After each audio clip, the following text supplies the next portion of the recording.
What do you want to see out of Zach Wilson? Yeah, some maturation, man. I've always been a big believer that some time off, time away, opportunity to watch the game for young players, process things while you're on the sideline, if he's been into it, and paying attention to seeing Mike White operate and how this offense can operate. It's been much more successful without him in it with Mike White. So hopefully he's learned and garnered some things. And I think something that I was thinking about when we were coming into this segment, you know, what the word maturity is thrown around a lot, and there are things different, like culturally, that you have to adjust to in the NFL. And I'm trying to give Zach Wilson a little bit of grace.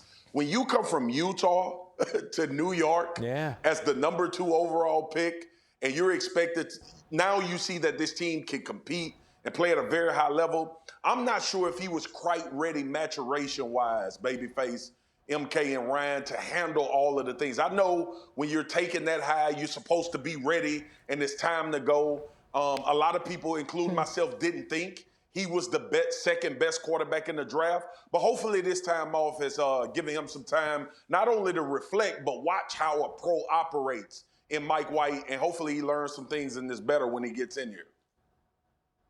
You know what? I have 3 words for Zach Wilson. Don't be Dior.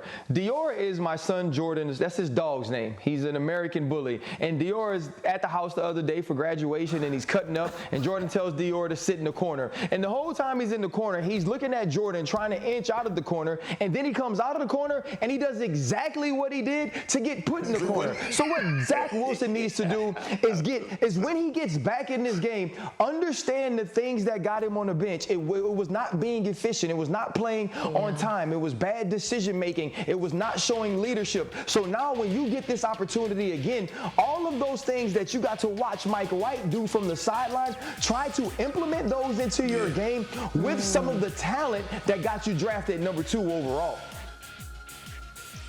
Yeah. Well, Marcus, I was just listening to you talk about the transition Wilson's made from Utah to New York. For me, it was also, I think, a massive football transition that perhaps people overestimated. I don't know if you guys remember watching him at BYU. The dude was playing behind a brick wall. I can probably count on one hand the number of times he was pressured in college. So naturally, that transition was a little bit tough.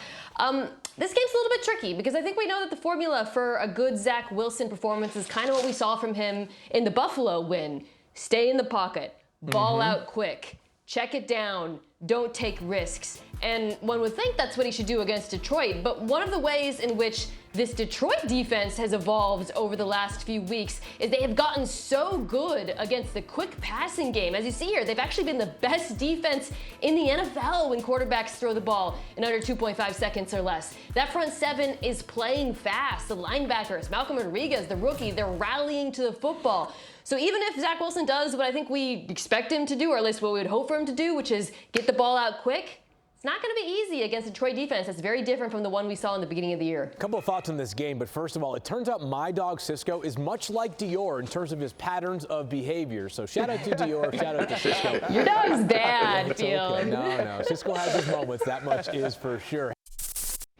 Thank you for watching ESPN on YouTube. For live streaming sports and premium content, subscribe to ESPN+.